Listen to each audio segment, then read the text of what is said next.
ইন্না আউওয়ালা বাইতিন উযিআ লিন-নাসি লাল্লাযী বিবাক্কাতা মুবারাকান ওয়া হুদা মুবারাকান ওয়া হুদাল লিল আলামিন।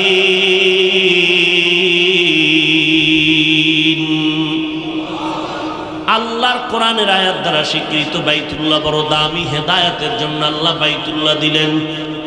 নবী এই বাইতুল্লাহ ছেড়ে সপ্তাহে সপ্তাহ হেরা গুহার মধ্যে গিয়া ধ্যানে থাকতেন। আম্মা জান খাদিজাতুল কুবরা রাদিয়াল্লাহু আনহা, ওই মহিলা মানুষ পাথরওয়ালা পথ পেরিয়ে দুশ্মনের মাঝখান দিয়া পাহাড় বেয়ে বেয়ে বেয়ে বেয়ে, সিঁড়ি নাই, কিচ্ছু নাই। আম্মা জান ওখানে উঠিয়া আমার নবীর কাছে নাস্তা নিয়ে হাজির হয়ে যাইতেন। এই প্রশ্নের জবাব আমার সোনার বাংলার কিছু কিছু হুজুরেরা যেদিন ভালো করে বুঝবে, সেদিন থেকে আর কোনোদিন আল্লাহওয়ালাদের খানকার বিরোধিতা করবে না। এখন তো কয় পীর মুরিদি শিরিক। শিরিক বলতে তো কোনো ব্রেক লাগে না, ফট করে বলে দিল শিরিক।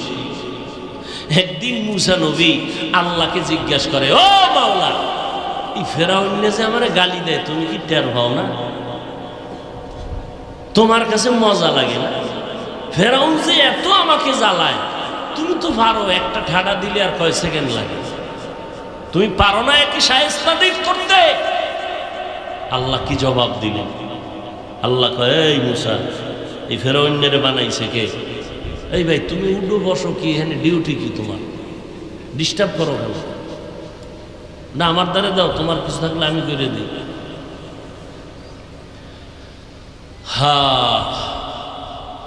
আল্লাহ কয়, ও মুসা, ফেরাউনের রিজিক কে দেয়?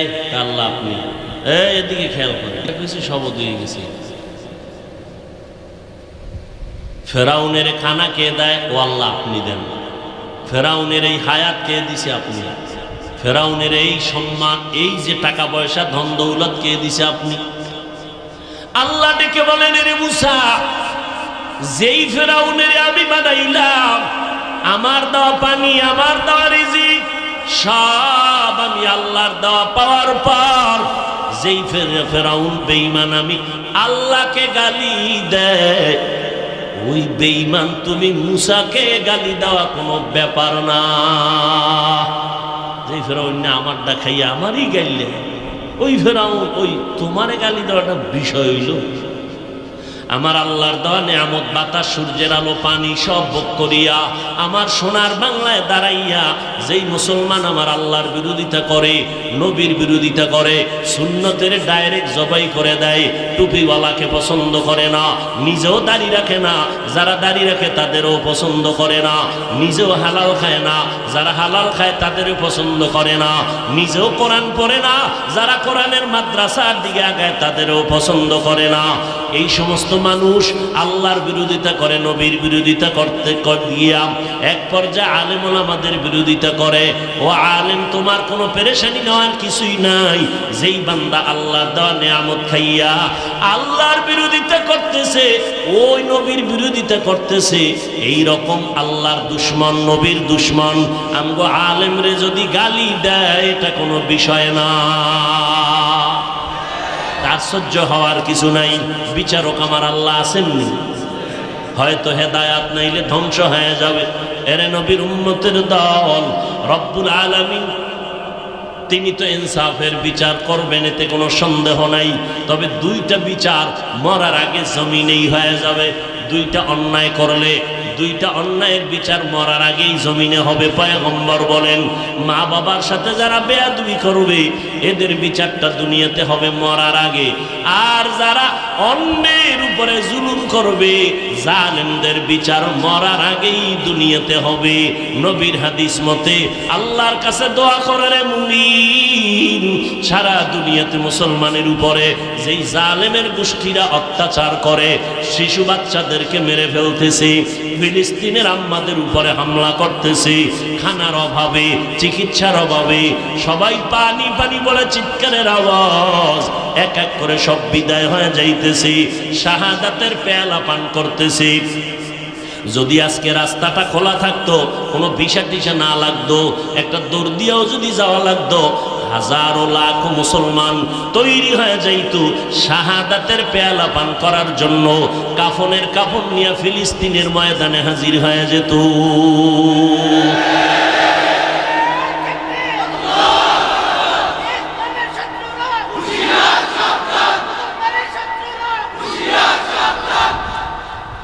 মুসলমানের শত্রুরা তো এমনি হুঁশিয়ার, আমরা হুদা আবার হুঁশিয়ার করে লাভ আছে। এটি বাসলে খাড়াই রয়েছে, কখন দিবে? হুঁশিয়ার হওয়া দরকার আমাদের মুসলমানের। আমরা হুঁশিয়ার না। হুঁশিয়ার যদি হইতাম তাহলে একজনও নামাজ ছাড়া থাকতে পারতাম। এত সুন্দর প্যান্ডেল, ফেরেশতার মতো সব বসা, বহু আশেকে রসুল এখানে আছে। আজকে ফজর পড়ে নাই, জহুর পড়ে নাই, আসর পড়ে নাই, মাগরিব পড়ে নাই, এশাও। বয়ান শেষে বলবে এই টাইম বয়ান করলো, আরো 4 ঘন্টা করলে কি হইত? কারণ ফজরের চিন্তা নাই, 5 ওয়াক্ত পড়ে না, আর তো না পড়লে না বললে। আর যারা নামাজ পড়বে এদের চিন্তা না, বয়ান যা হয়েছে আমি কতটুকু আমল করতে পেরেছি, এই পেরেশানির কারণে সে অস্থির হয়ে যায়। আল্লাহ আমাদেরকে মাফ করে দেন।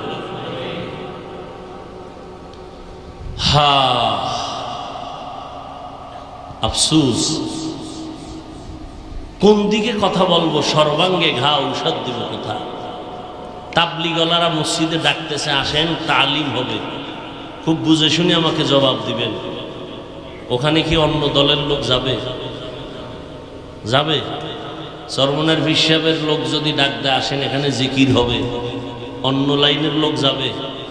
খুব বুঝে জবাব দেন, যাবেন। বিএমপি ওয়ালারা যদি সমাবেশ দেয় আওয়ামী লীগ যাবে? আওয়ামী লীগ ওয়ালারা ডাকলে বিএমপি যাবে?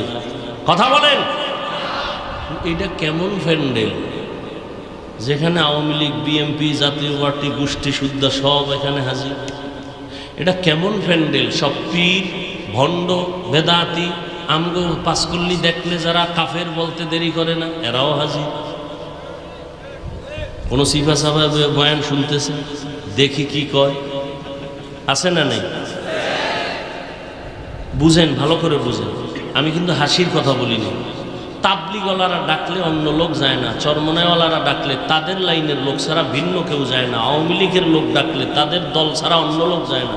এটা কেমন প্যান্ডেল যেখানে সব দলের লোক হাজির, সব লাইনের লোক এখানে আসছে? এটা কেমন প্যান্ডেল? এটা চিন্তা করতে হবে প্রত্যেক বক্তাকে। এরা আমার মাস্তানিতে কেউ আসে নাই, কেউ আসে নাই, আমার আল্লাহ তাদের পাঠাইছেন। কেন পাঠাইছেন? আমি বেতের বাড়ি আর জুতার বাড়ি দিব এই জন্য? মুসা নবী ফেরাউনের দাওয়াত দিতে যায়, খুব খেয়াল করেন ছাত্র ভাইরা। আল্লাহ তো জানে ফেরাউন জীবনে কালেমা পড়তো না। ভাই আছে সাথে, কে কে? হারুন আলাইহিস সালাম। যখন যায় ফেরাউন জীবনেও কালেমা পড়বে না, আল্লাহ জানেননি। এরপর আল্লাহ উপদেশটা কি দিলেন? ফাকুলা লাহু কাওলান লাইয়িনান লাআল্লাহু ইয়াতাযাক্কারু আও ইয়াখশা। এই মুসা নবী, আমি জানি ফেরাউন জীবনে কালেমা পড়বে না, কিন্তু আপনি যাইয়া নরম ভাষায় কথা বলবেন, আদবের সাথে দাওয়াত দিবেন। আদবের সাথে দাওয়াত দিলে 2টা উপকার হবে। 1 নাম্বার, হয়তো বান্দা চিন্তা করবে কি কইল, একটু ভাববে, মোরাকাবা করবে, ধ্যান করবে, অথবা অন্তরের মধ্যে ভয় শুরু হয়ে যাবে, উল্টা পাল্টা করলে তো দুনিয়ায় শাস্তি না হয় পরকালে। এই 2টা ফায়দা হবে যদি আপনি আদবের সাথে দাওয়াত দেন। মুসা নবী, সে একজন নবী, কত দামি নবী, তারে আদব শিখাইতে হবে। আল্লাহ নিজে বলেন আদবের সাথে দাওয়াত দিবেন। দাওয়াতের আদব কি? জবানের কথার মধ্যে নরম থাকতে হবে, গরম কোনো কথা বলা যাবে না, নরম কথা বলবেন। এই যে এতগুলো মানুষ এখানে আসছে, আওয়ামী লীগ করে, ওই লোকটা আমার দলের ব্যানারে আসে নাই, কোনো মানুষ আমার দলীয় ব্যানারে আসে নাই, আমার পাঁচকল্লি টুপি দেখে আসে নাই, আমার চেহারা দেখার জন্য আসে নাই। সব লাইনের লোকগুলো, বুড়া ছোট ছোট বাচ্চাগুলো এখানে আসছে। সব লাইনের মানুষ এখানে আসার একটা কারণ, আল্লাহর মোহাব্বত, রসুলের মোহাব্বতের কারণে এখানে আসছে। এই উম্মতগুলোকে সুন্দরভাবে বুঝাইয়া জান্নাতের পথ দেখাও। এদের আল্লাহ পাঠাইছেন, এরা আল্লাহর গোলাম। পাকিস্তানের মুফতি শফি রহমাতুল্লাহ আলাই তিনি এই কথায় লিখতেছেন, ফাকুলা লাহু কাওলান লাইয়িনান লাআল্লাহু ইয়াতাযাক্কারু আও ইয়াখশা। মূসা নবীরে আল্লাহ ফেরাউনের কাছে পাঠাইয়া যখন দাওয়াত দিলেন, উপদেশ দিলেন, ও দুনিয়ার বক্তারা, পাকিস্তানের মুফতি শফি রহমাতুল্লাহ আলাই বলেন, তকি উসমানী সাহেব দামাত বারাকাতুহুমের আব্বা জান বলে, এই দুনিয়ার দায়ী যারা, বক্তা যারা, তোমরা কি মূসা নবীর থেকে বড় দায়ী হয়ে গেছো? তোমরা যারা শ্রোতাদেরকে বয়ান করতেছো, এরা কি সব ফেরাউনের থেকে খারাপ? কত মজার কথা। বক্তা সাহেব, তুমি কি মূসা নবীর থেকে বড় দামি বক্তা? যাদেরকে আমরা বয়ান করতেছি এই ময়দানের ভিতরে, আর কি ফেরাউনের থেকে খারাপ? বলেন না কেন? চিন্তা করা যায়। আর একজনের মায়ের ভূত আমার একটু কথা শুনবে, এগো টাকায় আমি চলি, আমার টাকায় এরা কেউ চলে না। এদের টাকায় মাদ্রাসা চলে, এদের টাকায় মসজিদ চলে, এরা আল্লাহর গোলাম। এদেরকে আমি ইচ্ছা রকম ধমক দেওয়ার অধিকার আমাকে তো আল্লাহ দেননি। ফাবিমা রাহমাতিম মিনাল্লাহি লিনতা লাহুম ওয়ালাউ কুনতা ফাজ্জান গালিযাল কলবি লানফাজ্জু মিন হাওলিক। আমার আল্লাহ নবীকে বলতেছেন, নবী শ্রেষ্ঠ নবী, যার কোনো তুলনা নাই। ওই নবীর নজর দিলে কলবটা বাঁকা থাকলে সোজা হয়ে যায় নজরের কারণে। قال النبي صلى الله عليه وآله وسلم اتقوا فراسة المؤمن فإنه ينظر بنور الله। আল্লাহর কিছু বান্দা জমিনে আছে মুমিন, এদের অন্তরের পাওয়ার এত বেশি, তোমরা সবাই সাবধান। তুমি চোখ দিয়ে যা দেখো, ওই আল্লাহর বান্দা বিশেষ পাওয়ার ওয়ালারা অনেক কিছু দেখতে পায়, নিজের চামড়ার চোখে দেখে না, আমার মাওলার দেওয়া নূরের আলো দিয়ে তারা দেখতে পায়। অতএব সাবধান, আউলিয়া কেরামদের সাথে বেয়াদবি করা যাবে না। নবী আপনার অন্তর যদি একটু শক্ত হইতো, বাঁকা হইতো, মানুষ দলে দলে ভেঙে যাইত, কিন্তু আপনার নরম অন্তর, আপনার দিল এত বড়, এত বড় অন্তরের মালিক আপনি, আপনার ব্যবহার এত সুন্দর, যেই কারণে দলে দলে দুশ্মন আইসাও কালেমা পড়ে মুসলমান হয়ে যায়। শুধু দাওয়াত দেওয়া কাজ না, নবী একদিকে দিনের বেলা পাও ধরে ধরে মানুষকে দাওয়াত দিতেছেন, হকের পক্ষে ডাকতেছেন। রাতের বেলা নবী ঘুমান না, আল্লাহর কাছে সিজদায় পড়ে কাঁদতেছেন, আল্লাহ উম্মতের হেদায়েত দাও। ওমরের জন্য দোয়া করতেছেন, আল্লাহ পাক রব্বুল আলামিনের কাছে কান্নাকাটি করতেছেন। মায়ার নবী, আল্লাহ পাক রব্বুল আলামিন আমার নবীর দোয়া কবুল করেন, আর দলে দলে বিধর্মীকে কালেমার পতাকা তলে ঢুকায়া দিতেছেন। আমার নবী কোরআন পাইছেন, দাওয়াত শুরু করলেন 40-এর পরে। এর আগে কখনো দাওয়াত দেন না, নামাজের দাওয়াত, রোজার দাওয়াত। এইবার নবীর দায়িত্ব পালন করা শুরু করলেন। নবীর যত দায়িত্ব, এই জমিনে উম্মতকে জান্নাতের পথ দেখানোর সিরিয়ালে কর্মসূচি কয়েকটার মধ্যে প্রথম কর্মসূচি ইয়াতলু আলাইহিম আয়াতিহি ওয়া ইউযাক্কিহিম। 1 নাম্বার কর্মসূচি কোরআন তেলাওয়াত উম্মতের করবে আর শোনাবে আর শিখাবে। 2 নাম্বার কর্মসূচি মানুষের অন্তরটাকে গুনাহ থেকে পবিত্র বানাবে। মানুষের কোরআন তেলাওয়াত শিখানো যেমন আল্লাহর বিধান ফরজ, এবং মানুষের অন্তরকে গুনাহমুক্ত করাইয়া দেওয়া এটা আল্লাহর বিধান ফরজ। এইবার আমি আরেকটু কথা বলবো 5 মিনিট এই বিষয়ে। আমাকে একটু জিজ্ঞাসা করতে চাই, কোরআন তেলাওয়াত শেখানোর জন্য নবী 1বার 2বার এইভাবে আমরা যেরকম পড়াই এই সিস্টেম ছিল না। নবী হাত দিয়া ধরছেন তো অ্যাকশন শুরু হয়ে গেছে। নবী মোহাব্বতের নজরে তাকাইছেন, কলবের ব্যাটারি চার্জ হয়ে গেছে ফুল 1 সেকেন্ডের মধ্যে। মাসে মাসে নবীর দরবারে পড়ে থাকিয়া অন্তর সোজা করা লাগে নাই।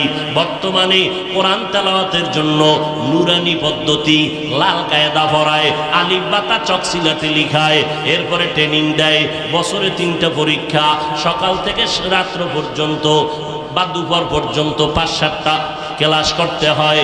এই যে সিস্টেম, এগুলো রসুলের যুগেও ছিল না, সাহাবায়ে কেরামের যুগেও ছিল না, তাবেঈনদের যুগেও ছিল না। কিন্তু দুঃখ, আমার সোনার বাংলায় একজন টুপিওয়ালা মাওলানাকেও আজ পাইলাম না মাইকের সামনে দাঁড়াইয়া বলছে, এই নুরানিওয়ালারা মাদ্রাসা বন্ধ করো। কারণ নবীর যুগে নুরানি টুরানি ছিল না, লাল কায়দাও ছিল না, চক সিলাতে লেখার পদ্ধতি ছিল না, এটি কোরআন হাদিসে নাই, বন্ধ করো, এগুলো বেদাত। বলছে কোন টুপিওয়ালা? কেন বলে নাই? ভালো করে বুঝবেন, ওই সব টুপিওয়ালার অন্তরের মধ্যে ঢুকে গেছে লাল কায়দা ফরক আর কালা কায়দা ফরক না কেন? এই কোরআনের মাকসাদ হলো উম্মত যেন সহজে কোরআন শুদ্ধ করে শিখতে পারে। মাকসাদ হলো কোরআন শিখানো। এই জন্য কেউ কিছু বলে না, আল্লাহর বিধান উম্মতের কোরআন তেলাওয়াত শিখাও, কোরআন শিক্ষা দাও। নবীর যুগের নতুন কিছু নিয়ম কানুন করিয়া ওলামায়ে কেরাম উম্মতের সহজে কোরআন শিক্ষার ব্যবস্থা করেছেন। বিরোধিতা কেন করে না? এটার দ্বারা উম্মতের উপকার হয়, আল্লাহর কোরআন সহজে শিখতে পারে। কিন্তু দুঃখ, যেই আল্লাহর বিধান কোরআন তেলাওয়াত শিখানো, সেই আল্লাহর দ্বিতীয় বিধান উম্মতের অন্তর থেকে গুনাহ মুক্ত করাও। এইবার মুক্ত করাইতে গিয়া আমার নবী সকালে জিকির করো বলেন নাই, সন্ধ্যাবেলা জিকির করো বলেন নাই, তাবলীগের মতো 6 উসুলের ব্যবস্থা করো তাও বলেন নাই। বর্তমানে নতুন নতুন ব্যবস্থা, পীর সাহেবরা বলেন সকালে আসন দিয়ে বসো, জিকির করো, সন্ধ্যাবেলা জিকির করো, তাবলীগওয়ালারা কয় 6 উসুলের দাওয়াতের কাজ করো, এই উসুলের উপরে জীবনটারে গড়াও। এইবার একদল টুপিওয়ালা মাঠে ময়দানে নাইমা কয়, এই উসুল টুসুল রসুলের যুগে ছিল না, এই জিকির টিকির নবীর যুগে ছিল না, বন্ধ করে দাও, এগুলো বেদাত, পীর মুরিদি শিরিক। বিষয়টা কি? নুরানি কায়দার বিরুদ্ধে ফতুয়া আসলো না, নুরানি মাদ্রাসার বিরুদ্ধে ফতুয়া আসলো না, মক্তবের বিরুদ্ধে ফতুয়া আসলো না, নবীর যুগে নাই, বন্ধ করো, কেউ বলে নাই। আর এই আল্লাহওয়ালাদের সিস্টেম মানুষের অন্তর থেকে গুনাহ মুক্ত করানো, সিস্টেমটার বিরুদ্ধে কেন ফতোয়া? ওখানে কেন না দিয়ে এখানে কেন দেয়? এর একমাত্র কারণ, দেখতে নারী চলন বাঁকা। এই নুরানি মাদ্রাসা নবীর যুগে ছিল না? ছিল। কথা বলেন না কেন? এটার বিরুদ্ধে কোনো ফতুয়া দিছে কোনো হুজুর? তাহলে এখানে আইসা লাল কায়দা পড়াইয়া নতুন সিস্টেমে উম্মতকে কোরআন শিখাইতেছে, এটা মাইনা নিতে পারছে। পীর সাহেব যারা খাঁটি আল্লাহওয়ালা, তাবলীগ এরা যে সিস্টেম দিছে, এর দ্বারা কি মানুষ গুনার দিকে যায় না, গুনাহ মুক্ত হয়?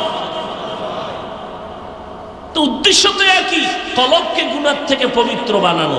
শুধু মাদ্রাসা নয়, জেনারেল লাইনের বহু আল্লাহর বান্দা, RAB, army, police, BDR, OC, DC, SP, ওকিল, ব্যারিস্টার, 5 ওয়াক্ত নামাজ পড়ে, দাড়ি লম্বা, গলায় পাগড়ি লাগানো, লম্বা জামা পরা, বিচারপতি হইয়া চেয়ারে বসে বিচার করে, ওকিল, ব্যারিস্টার, এরপরে প্রফেসর, অভাব নাই। তাবলীগের কারণে এই লাইনে আসছে। পীর মুরিদি যারা আল্লাহওয়ালা তাদের লাইনে, নানুপুর, উজানি, চরমনাই সহ আল্লাহওয়ালাদের সোহবত পাইয়া বহু জেনারেল লাইনের মানুষ দিনের পথে আসছে। এরপর আমি সারা বাংলাদেশে বলি, একজন পণ্ডিত যদি দাঁড়ায় বলতে পারেন তাবলীগ করার কারণে আমগো এলাকার মানুষগুলো জাহান্নামের দিকে যাইতেছে, আগে নামাজ পড়তো এখন নামাজ পড়ে না, আগে পর্দা করতো তাবলীগে যাওয়ার পরে পর্দা করে না, একটা প্রমাণ দাও, আমি তাবলীগের বিরুদ্ধে বয়ান শুরু করব। একটা প্রমাণও আজ পর্যন্ত কেউ দিতে পারে নাই। অতএব এখানে ঈশা উল্টা পাল্টা কেন ফতুয়া? অন্তরের ভেতরে তাদের ঝামেলা। আল্লাহ হেদায়েত দান করেন।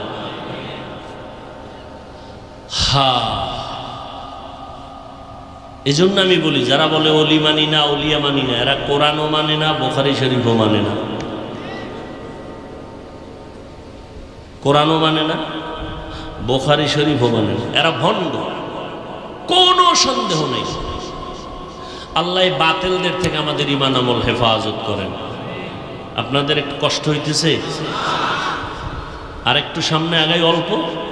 আমি আর রহমান আল্লামাল কোরআন মনে আসেনি? এতক্ষণ যা বলতেছি এই আয়াতকে টার্গেট করেই কথাগুলো ঘুরাইয়া মাত্র 2-3 মিনিটে আমি পুরা শেষ করে দিচ্ছি। এই এতক্ষণের কথার মূল কি? নবী কোরআন তেলাওয়াত করতেছেন, কোরআন তেলাওয়াত করে করে উম্মতকে আকৃষ্ট করতেছেন, আল্লাহর ইবাদত করো, রহমানের ইবাদত করো। নবী দাওয়াত চালাইতেছেন। মুশরিকরা কয় একবার কও আল্লাহর ইবাদত করব, একবার বলো রহমানের ইবাদত করব। আল্লাহ কয়জন রে?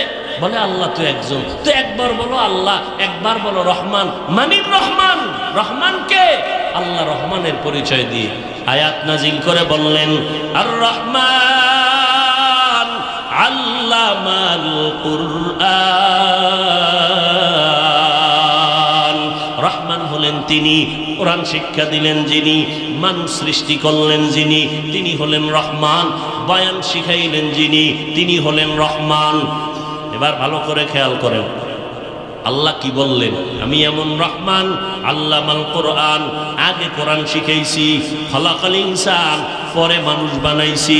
একটু চিন্তা করে দেখেন, আমরা দুনিয়াতে আসছি আগে, কোরআন শিখছি পরে। আর আল্লাহ কয় না না, আমি আগে কোরআন শিখাইছি, পরে মানুষ সৃষ্টি করছি। আল্লাহ উল্টা বললেন কেন? ফাইলুল হাকিম লা ইয়াখনু আনিল হিকমা। হাকিমের কোনো কাজ হিকমত থেকে খালি না, জ্ঞানীদের কোনো কাজ কথা জ্ঞান থেকে শূন্য না। আল্লাহ উল্টা কেন বললেন? আল্লাহর আদালতে মুফাসসিরিনে কেরাম বলেন সব মানুষের মূল্য নাই।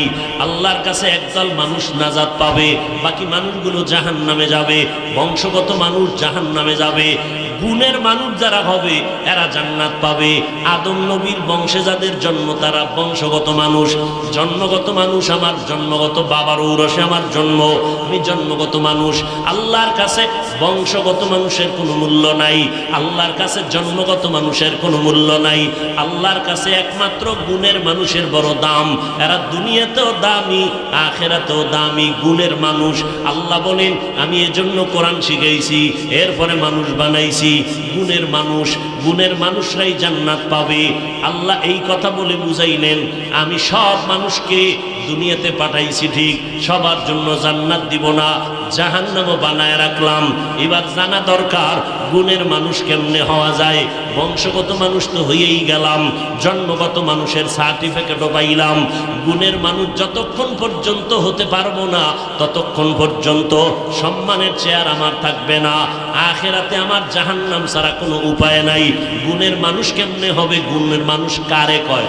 যেই জিনিসটা বানানেওয়ালা যেই কাজের জন্য বানায় ওই কাজটা হলো ওই জিনিসের গুণ। মাইকওয়ালা বানানোর সময় মাইক বানাইছে আওয়াজ দেওয়ার জন্য, আওয়াজ দেওয়া মাইকের গুণ। বাতিওয়ালা বাতি বানাইছে আলো দেওয়ার জন্য, আলো দেওয়াটা বাতির গুণ। পাখাওয়ালা পাখা বানাইছে বাতাস দেওয়ার জন্য, বাতাস দেওয়া পাখার গুণ। কি মাইকের গুণ কি? বাতির গুণ কি? পাখার গুণ কি? মাইক যদি আওয়াজ না দেয় বলবে ফেলে দাও, এটা গুণের মাইক না। বাতি যদি আলো না দেয় ফেলে দাও, এটা গুণের বাতি না। পাখা যদি বাতাস না দেয় ফেলে দাও, এটা গুণের পাখা না। এর যেই জিনিসটা যেই কাজের জন্য বানানো হয় ওই কাজটাই হলো ওই জিনিসের গুণ। মাইক বানাইছে আওয়াজের কাজের জন্য, আওয়াজ দেওয়া মাইকের গুণ। বাতি বানাইছে আলো দেওয়ার কাজে ব্যবহার করার জন্য, আলো দেওয়া বাতির গুণ। পাখা বানাইছে বাতাসের কাজে ব্যবহারের জন্য, বাতাস দেওয়া পাখার গুণ। মানুষ বানাইছেন কেন? বিড়ি টানার জন্য। ওয়ামা খালাকতুল জিন্না ওয়াল ইনসা ইল্লা লিয়াবুদুন। আল্লাহ তাআলা বলেন আমি মানুষ বানাবার একমাত্র কারণ হলো আমার ইবাদত করবে। কি করবে? কার ইবাদত? এবাদত মানে সারা রাত্র তসবিহ টানবেন, দিনের বেলা রোজা রাখবেন না। ব্যবসা করবেন এবাদত, রোজা রাখবেন এবাদত, চাকরি করবেন এবাদত, ডাক্তারি করবেন এবাদত, বাথরুমে যাওয়াও এবাদত। হতে হবে দুইটা শর্তের বিনিময়ে। এক নাম্বার, যা করব সব আমার আল্লাহর জন্য, যা করব সব হবে নবীর তরিকায়। নবীর তরিকায় খানা খাবেন ইবাদত, নবীর তরিকায় খানা খাবেন না তাও ইবাদত। নবীর তরিকায় নামাজ পড়া যেমন ইবাদত, নবীর তরিকায় নামাজ পড়বেন না তাও ইবাদত। এই ফতুয়াটা দিয়া যদি চলেই যায় কি খুশি বেনামাজিরা। এই ফতুয়া তো জীবনে শুনি নেই। নামাজ না পড়াও ইবাদত। হ্যাঁ, নবীর তরিকায় নামাজ পড়া যেমন ইবাদত, নামাজ না পড়াটাও ইবাদত। সূর্য যখন উঠবে নামাজ পড়া যাবে না, সূর্য যখন ডুবতেছে ওই সময় নামাজ পড়া নিষেধ। নবীর তরিকায় নামাজ পড়াও ইবাদত, না পড়াও ইবাদত। রুকু সিজদা দেওয়াও যেমন ইবাদত, রুকু সিজদা না দেওয়াটাও ইবাদত। জানাজায় দাঁড়ায় দুইটা রুকু মারলো হবে কেন? নবীর তরিকায় নাই। তাহলে রুকু সিজদা দেওয়া যেমন ইবাদত, না দেওয়াটাও ইবাদত। খানা খাওয়া যেমন ইবাদত, রোজার হালাতে খানা না খাওয়াটা ইবাদত, ঠিক নেই? রোজা রাখা যেমন ইবাদত, ঈদের দিন রোজা রাখাও ইবাদত। একজনে 30 রোজা রাখছে, আর বাকি থেকে লাভ কি? ঈদের দিনও রাখি। আবেগে রাখলে হবে? তাহলে ওই দিন রোজা না রাখাটা ইবাদত। বান্দা তুমি ঘুমাইয়া যাও, ফজরের নামাজ উঠে আবার আদায় করো। নবী বলেন এশার নামাজ পড়ে ঘুমাইলা, ফজর উঠা পড়লা, ঘুমাইয়া যেই সময়টা কাটাইবা এই সময়টাও নেকের পাল্লায় ওজন দেওয়া হবে।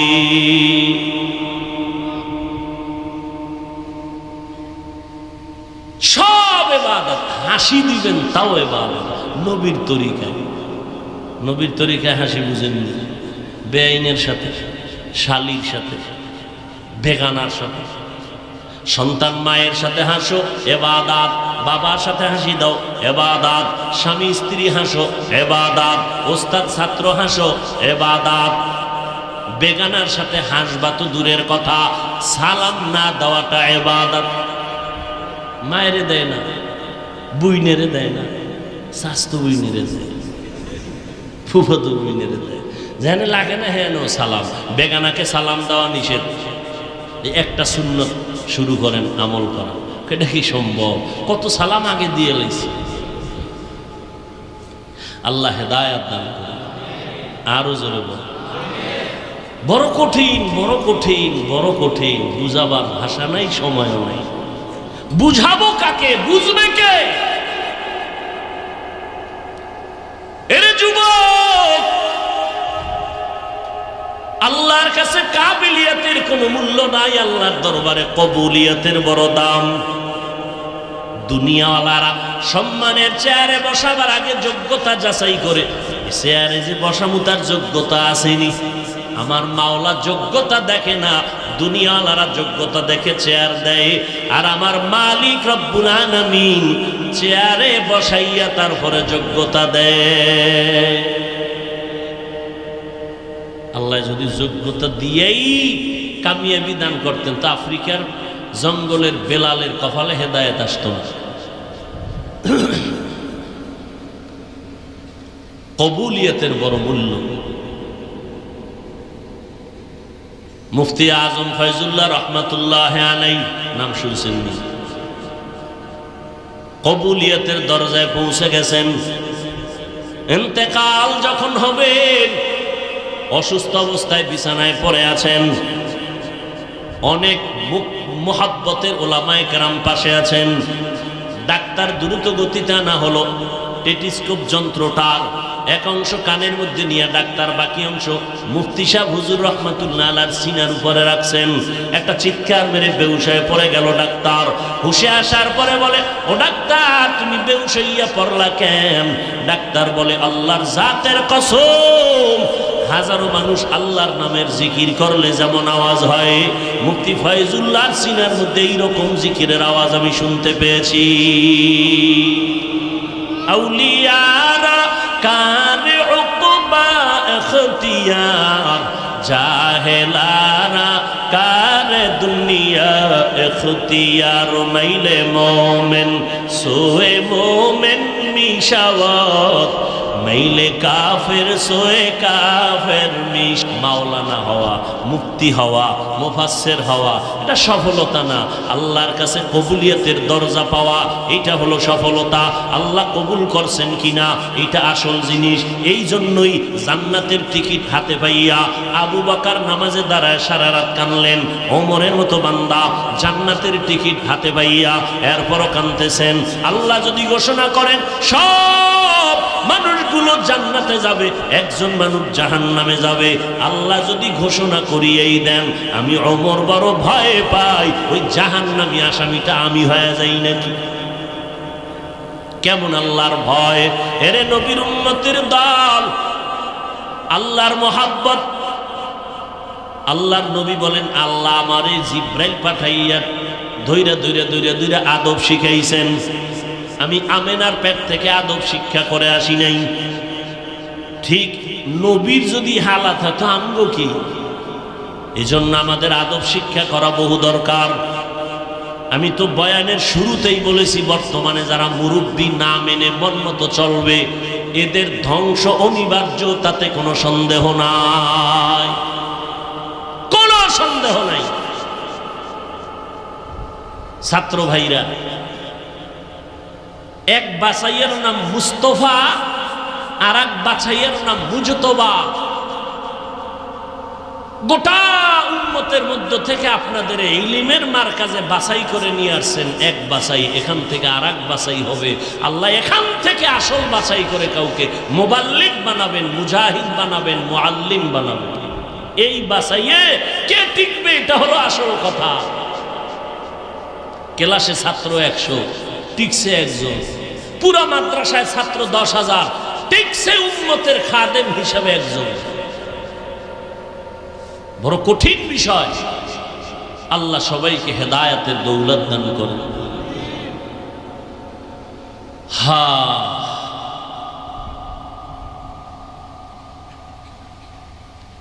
তো মানুষের গুণ কি ভুলে গেছেন? 2 মিনিটে কি মানুষের গুণ কি? মানুষ বানাইছেন কেন? ইবাদতের জন্য। ইবাদত মানুষের গুণ। ইবাদত করব কেমনে? নিয়ম লাগবে না? একজনে মাগরিব নামাজে দাঁড়াইয়া চিন্তা করে 3 রাকাত বেজর হইরা লাভ কি? আরো 2টা সেজদা মাওলারে দিয়া 4 রাকাত করি, সওয়াব হবে। শুধু গুনাহ না, 4 রাকাত বাদ। সালাকি করলি কেন? দাঁড়া, কানে ধর, দাঁড়ায় নতুন করে কানে দইরা আল্লাহু আকবার বলে নিয়ত কর। ইবাদত হলো মানুষের গুণ। ইবাদত কেমনে করব তার নিয়ম পদ্ধতি শিক্ষার জন্য লাগবে কোরআন আর হাদিস। কোরআন হাদিস লাগবে। কোরআন হাদিস বুঝতে হলে উলামায়ে কেরাম লাগবে। ওলামাদের মাধ্যমে কোরআন হাদিস বুঝা ইবাদত করো তো তুমি গুণের মানুষ। গুণের মানুষের জন্য আল্লাহ জান্নাত বানায় রাখছেন। এই দিকে ইঙ্গিত করে আল্লাহ বলেন, আর রহমান আল্লামাল কোরআন খালাকাল ইনসান। আমি আগে কোরআন শিখাইছি, পরে মানুষ বানাইছি। যারা কোরআনের মাধ্যমে, হাদিসের মাধ্যমে, ওলামায়ে কেরামের মাধ্যমে ইবাদতের নিয়ম শিখা খুশুখুজুর সাথে একাগ্রতার সাথে ইবাদত করবে, তারা গুণের মানুষ। গুণের মানুষের জন্য আমি আল্লাহ জান্নাত বানায় রাখছি। ভাইজান, আমি মানুষ হইছি ঠিকই, গুণের মানুষ হইতে পারলাম কিনা চিন্তার বিষয়। গুণের মানুষ যারা হবেন তারা হাঁটবে আর খাবে, এটা কখনো হবে না। গুণের মানুষ যারা না, যেখানে সেখানে দাঁড়াইয়া প্রস্রাব করে, কেন? লোকটা মানুষ ঠিক, গুণের মানুষ হতে পারে নাই। গুণের মানুষ যারা মানুষের চলাচলের পথে কখনো প্রস্রাব পায়খানা করে না, মানুষকে গালি দেয় না। গুণের মানুষ যারা, তারা হাতটা সুন্দর করে ধুইয়া খানার প্লেটে বসবে, বিসমিল্লাহ বলে খানা শুরু করবে। যারা গুণের মানুষ না, এদের বিসমিল্লাহ নাই, ডান হাত নাই, বাম হাত নাই, মনে যখন যা চায় তাই করবে। গুণের মানুষগুলো মানুষের সাথে দেখা হলে আগে সালাম দিবে, মুস্কি হাসি দিবে, সৎকার সমান সওয়াব আল্লাহ দান করবেন। গুণের মানুষ কখনো বাম হাতে খাবে, পান করবে না। গুণের মানুষগুলো ঘুমাইতে গেলে দরুদ শরীফ পড়বে, ওযু বানাইয়া ঘুমাবে। গুণের মানুষকে কেউ বেঁধে রাখতে পারবে না। আজান হইতে দেরি, আল্লাহর ঘরে কাতারে দাঁড়াইতে দেরি হবে না। গুণের মানুষ হওয়া বড় কঠিন। এই জন্য আল্লাহ পাক রব্বুল আলামিন বলেন ওই ব্যক্তি বেশি ভালো যার কথার দাওয়াতটা আল্লাহর দিকে হয় এবং নিজেকে দাবি করে আমি একজন মুসলমান, আমি বড় বক্তা, আমি বড় প্রিন্সিপাল, আমি বড় মুফতি সাহেব। এগুলো নকল ঠিকানা, আসল ঠিকানা আমি একজন মুসলমান। আজকে হয়তোবা পরিচয় দেই আমি বড় বক্তা, কিন্তু যেদিন সাদা কাফন আমার রেডি হয়ে যাবে, সাদা কাফনের প্যাকেটে ঢুকে যাব, কে বক্তা, কে শ্রোতা, কে ধনী, কে গরিব, কাফনের উপরে লেখা থাকবে নি বড় হুজুরের লাশ, হ্যাঁ হাজী সাহেবের লাশ, সব একাকার। রিক্সার ড্রাইভারের লাশটাও যেই কাফনে প্যাকেট করা, রিক্সার মালিকের লাশটাও সেই কাফনের মধ্যে প্যাকেট করা। কে ধনী কে গরিব কোনো ভেদাভেদ নাই। এখন একটা পরিচয় এই লাশটার সাথে ব্যবহার হবে, এক পরিচয়, আসল পরিচয়। এটা বিধর্মী নাকি মুসলমান, এই একটা পরিচয়। এজন্য আল্লাহ কয় নিজেরে দাবি করে আমি বক্তা, আমি বড় মুফতি, কয় না ইন্নানি মিনাল মুসলিমিন, আমি একজন মুসলমান। এটা আমার বড় পরিচয়, এটা আমার স্থায়ী পরিচয়। কবরে যাওয়ার পরে তুমি কত বড় বক্তা, কত শিক্ষিত, কত এলেমওয়ালা জিজ্ঞাসা করা হবে না। আল্লাহর পাক রব্বুল আলামিনের ফেরেশতা তিনটা প্রশ্ন করবেন পীর সাহেবকে, মুরিদদেরকে, ওস্তাদ ছাত্র সবাইকে একই প্রশ্ন তিনটা। রবের পরিচয় দাও, ধর্মের পরিচয় দাও, রাহমাতুল লিল আলামিনের পরিচয় দাও। এমন একজন আল্লাহওয়ালা বুজুর্গ পাবেন না যে মরণ পর্যন্ত কান্না ছাড়া আল্লাহর কাছে হাজির হয়ে গেছেন। কান্না বড় দামি এক সম্পদ। গুনার কথা স্মরণ করিয়া আজকে আমাকে কত বড় বক্তা বলিয়া আমাকে মানুষ সম্মান করে।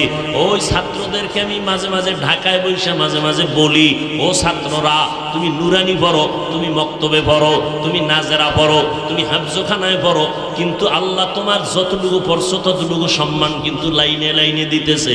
তুমি যখন বাড়িতে এক সপ্তাহ ছুটি নিয়ে যাও, আম্মাজান কিন্তু তোমারে হাফেজ সাহেব কইয়া সম্মান করে, আব্বাজান তোমারে কিন্তু হাফেজ সাহেব কইয়া সম্মান করে।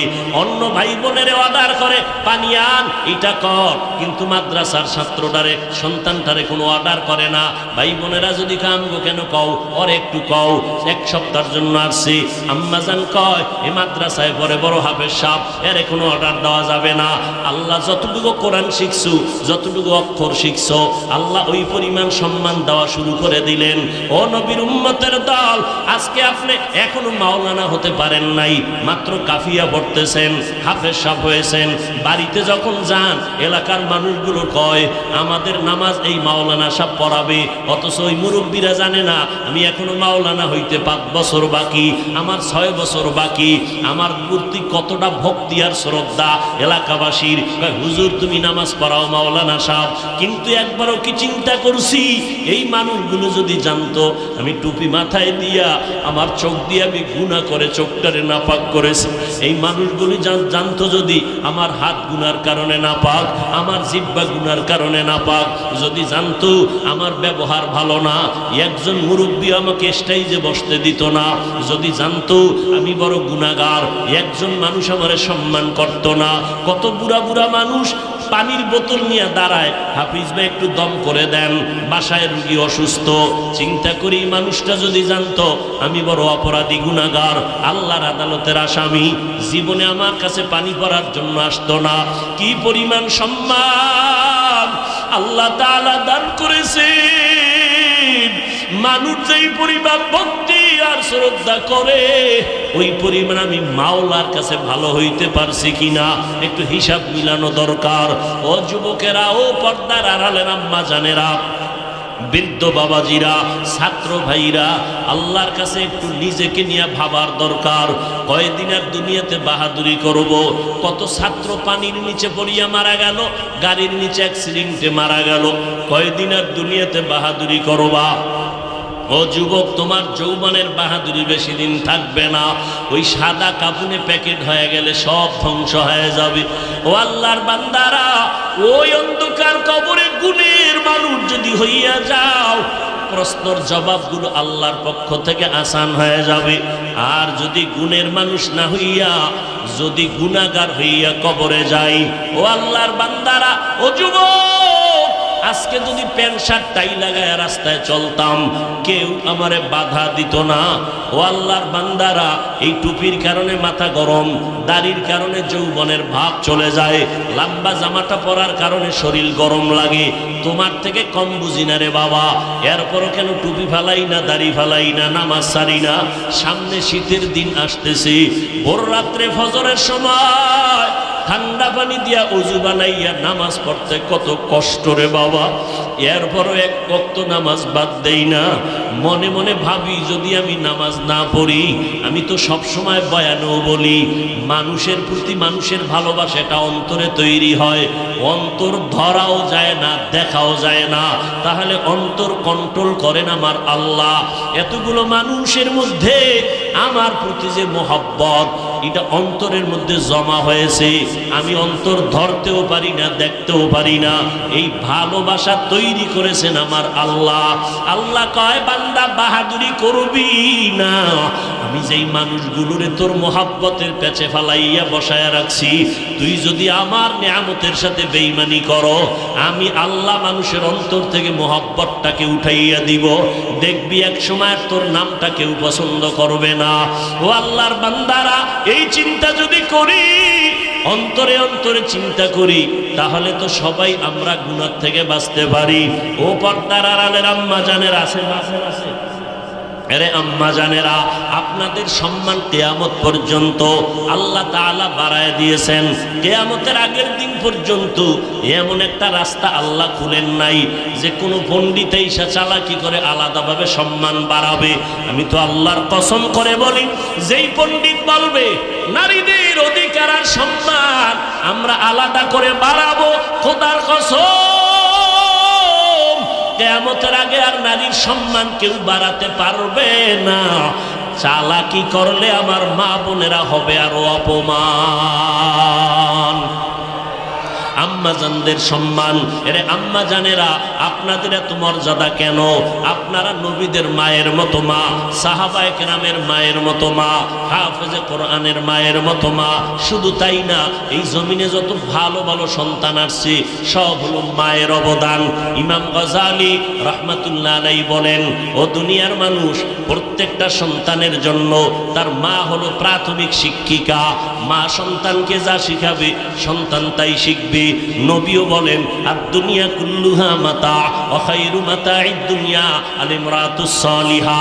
দুনিয়ার সব সম্পদ, এর মধ্যে দামি সম্পদ হলো নেককারিনী নারীরা। এরে নবীর উম্মতের দল, ও পর্দার আড়ালের মা বোনেরা, আল্লাহ পাক সন্তান দান করেছেন। একটা সন্তানকে আদর্শ মানুষ বানাবেন, ডাক্তার বানাবেন, ইঞ্জিনিয়ার বানাবেন, তবে আদর্শওয়ালা বানায় যাবেন, গুণের মানুষ। আপনার সন্তানের ব্যবহারে যেন কোনো আলেমরা কষ্ট না পায়, আপনার সন্তানের আচরণে এলাকার মুরব্বীরা যেন কষ্ট না পায়, আপনার সন্তানের ব্যবহারে যেন কোনো আপনজন কষ্ট না পায়, সন্তানের ব্যবহারটা যেন সুন্দর হয়। এই জন্য আপনি মায়ের অবদান রাখতে হবে, কারণ মায়ের অবদান ছাড়া কোনো সন্তান ভালো হতে পারে নাই। এই চেয়ারে যে বসছি, ও যুবক, আল্লাহর কসম, মা বাবার অবদান আর চোখের পানি আর কান্নার কারণে আল্লাহ সম্মানের জায়গায় বসাইছে। ওই মা বাবার চোখের পানি আর দোয়া ছাড়া, ও সন্তান, তুমি টাকার মালিক, বাড়ি গাড়ির মালিক হতে পারো নাই, সম্মানের চেয়ারে বসতে পারো নাই। পরীক্ষায় ভালো নাম্বার পেয়েছো মা বাবার দোয়ার কারণে। ওই মা বাবার দোয়া না নিয়ে সামনে আগানো যাবে না। আল্লাহ পাক রব্বুল আলামিনের দরবারে তওবা করো রে বাবা। ডানে বামে কেউ আমার গুনার খবর জানে না, নিজের খবরটা তো নিজের কাছে আছে। মনে চাইছে গুনাহ করবা, করছো, মনে চাইছে আড্ডায় যাইবা, ঘুরতে গেছো, আল্লাহ পাক তো সব জানেন। জানার পরেও রাগ করিয়া সম্মানের চেয়ার থেকে ফেলে দেন নাই, খানাও পানি বন্ধ করেন নাই, বরং আল্লাহ এত দয়ার মালিক, তওবার দরজা দিয়া ডাকতেছেন, বান্দা পাহাড় সম পরিমাণও যদি গুনাহ করো, আমার কাছে বান্দা ফিরে আসো, তওবা করো, আমি আল্লাহ তোমার জীবনের সব গুনাহ একটা সেকেন্ডের মধ্যে ক্ষমা করে দিব। ও যুবক ভাইরা, আল্লাহর কাছে তওবা করেন, মনে মনে তওবা করেন, আল্লাহকে বলেন, আল্লাহ এই মজলিসে আমার মতো গুনাহগার কেউ নাই। আমার গুনার খবর আমার মা জানে না, ভাই জানে না, বোনেরা জানে না, আমার অপরাধের খবর আমার বন্ধুরা জানে না। যদি জানতো কেউ আমাকে হাসি মুখে মোহাব্বত করতো না। ও আল্লাহ, আপনি জানার পরে রাগ করে পানি বন্ধ করেন নাই, সম্মানের চেয়ার থেকে আমাকে ফেলে দেন নাই। আজকে আমি জিন্দেগির জন্য তওবা করে নিতেছি। জীবনে কত নামাজ ছাড়লাম, বেপরদায় চললাম, মা বাবার সাথে কত বেয়াদবি করলাম, উলামায়ে কেরামদের সাথে কত বেয়াদবি করলাম। কয়েকদিন আগে খবর আসলো একটা শিক্ষকের সাথে ছাত্রছাত্রীদের বেয়াদবিমূলক আচরণ, শিক্ষকের মারধর করেছে। আল্লাহর কসম একবার, আল্লাহর কসম দুইবার, আল্লাহর কসম তিনবার, ওয়াল্লাহি বিল্লাহি তাল্লাহি। স্কুল বুঝি না, মাদ্রাসা বুঝি না, একটা অক্ষর যে শিক্ষা দিবে তার দাম কত? হযরত আলী বলতেছেন, মান আল্লামানি হারফান ইনশাআ বাআ ওয়া ইনশাআ আতাকা। একটা অক্ষর আমাকে যে শিক্ষা দিল তার কাছে আমি কতটা দুর্বল। আমাকে চাইলে বিক্রিও করতে পারে, গোলাম বানাইয়াও রাখতে পারে। ও ছাত্ররে, ভালো করে শুনো, শিক্ষকের সাথে যারা বেয়াদবি করবে, আল্লাহর কসম তিনবার করে বললাম, ওরা মরার আগেই দুনিয়াতেই ধ্বংস হয়ে যাবে। আমি রাস্তা দিয়ে গাড়ি চালাই, অনেক সময় দেখি শীতের মধ্যে কত রাস্তায় পাগল রাতের গভীরে ইংলিশে কথা কয়, আরবিতে কথা কয়। পাগল আবার ইংরেজি আলাদাভাবে শিখলো নাকি? না রে বাবা, খুঁজে দেখলাম না। এই ছেলেটা পাগল হওয়ার আগে ইংরেজি ভালো পারত, ছাত্র ভালো ছিল, আরবি ভালো জানতো, ভালো ছাত্র ছিল। বেয়াদবি করার কারণে আজ রাস্তার পাগল হয়েছে। যত বড় ছাত্র হোক না কেন, মরার আগে তার ধ্বংস অনিবার্য, কোনো সন্দেহ নাই। ও দুনিয়ার উম্মতেরা, ও যুবকেরা, খবরদার বেয়াদবিমূলক আচরণ করবা না। আল্লাহর কাছে তওবা করে নাও, অন্তরটাকে নরম করে। তবে এটাও সত্য কথা, আমার নবী দামি, যার বয়ান শুনলে কলিজা ঠান্ডা হয়। কিন্তু বেঈমান আবু জাহাল একবারও কালেমা পড়ে নাই। কিয়ামত পর্যন্ত এই জমিনে আবু জাহালের মতো পাথরওয়ালা কিছু অন্তরের মানুষ, হাজারো বয়ান শুনলে দিল নরম হবে না, চোখে পানি আসবে না। এরা বয়ানের পরে বাইরে গিয়া সমালোচনা করবে, গীবত করে করে গুনার পাল্লা ভারী করবে। আর একদল মানুষ থাকবে ওমরের মতো মেজাজওয়ালা, গুনার পাহাড় নিয়ে ময়দানে ঢুকবে। মরণের কথা যখন স্মরণ হবে, তওবা করে কান্না শুরু করবে, আল্লাহকে বলবে, আল্লাহ মাফ করে দাও, আর কোনোদিন আমি গুনাহ করব না, আর কোনোদিন বেয়াদবিমূলক আচরণ করব না। হেদায়াতের মালিক আমার আল্লাহ।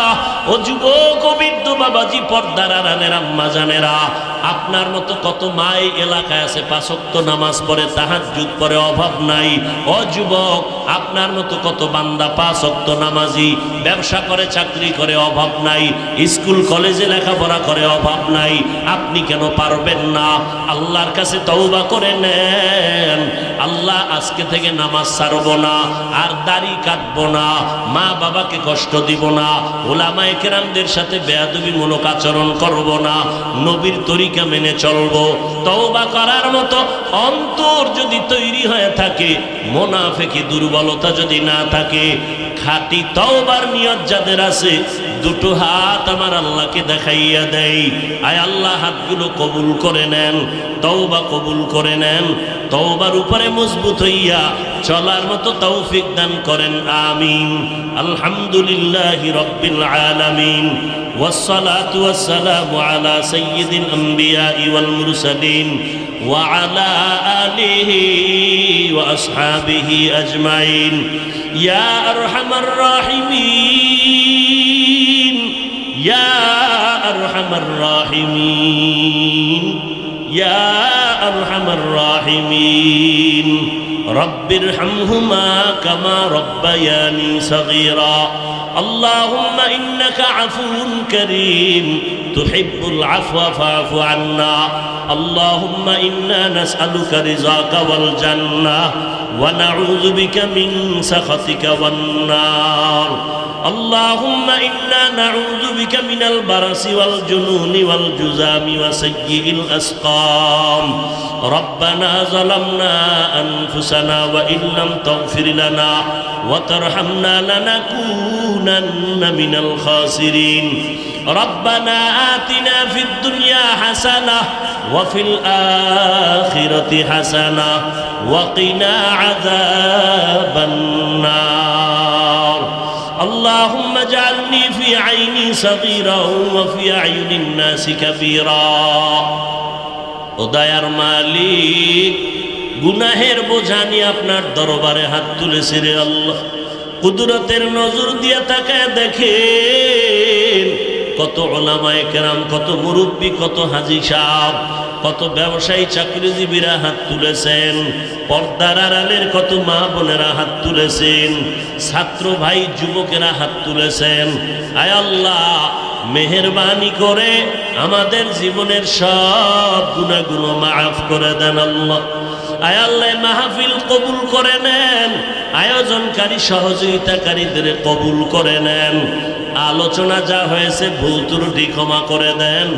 সহি তরিকায় আমল করার তৌফিক দান করেন সারা দুনিয়াবাসীকে মাফ করে দেন আল্লাহ প্রবাসের ঘরে যারা কাজ করে সবাইকে হেফাজত করেন আল্লাহ বাংলাদেশ শান্তির দেশ বানায় দেন আয় আল্লাহ প্রশাসনিকভাবে যারা কাজ করে দিনদার বানায় দেন আয় আল্লাহ জনপ্রতিনিধির দায়িত্ব যারা পালন করে দিনদার বানায় দেন রব্বুল আলামিন পর্দার আড়ালের মা বোনদের আবেদা বানায় দেন সন্তানগুলো নেককার বানায় দেন আয় আল্লাহ সমস্ত মসজিদ মাদ্রাসাগুলো কবুল করে নেন আয় আল্লাহ অন্যান্য শিক্ষা প্রতিষ্ঠানগুলো নবীর আদর্শের আদলে কবুল করে নেন যারা লেখাপড়া করে পরীক্ষার্থী কামিয়াবি দান করেন আল্লাহ আদবওয়ালা বিনয়ী জিন্দেগি দান করেন আল্লাহ রিয়া হাসাদ কিবির দূর করে ইখলাস দান করেন ইলম ও হিলম ও হিকমত আমলে বরকত বাড়ায় দেন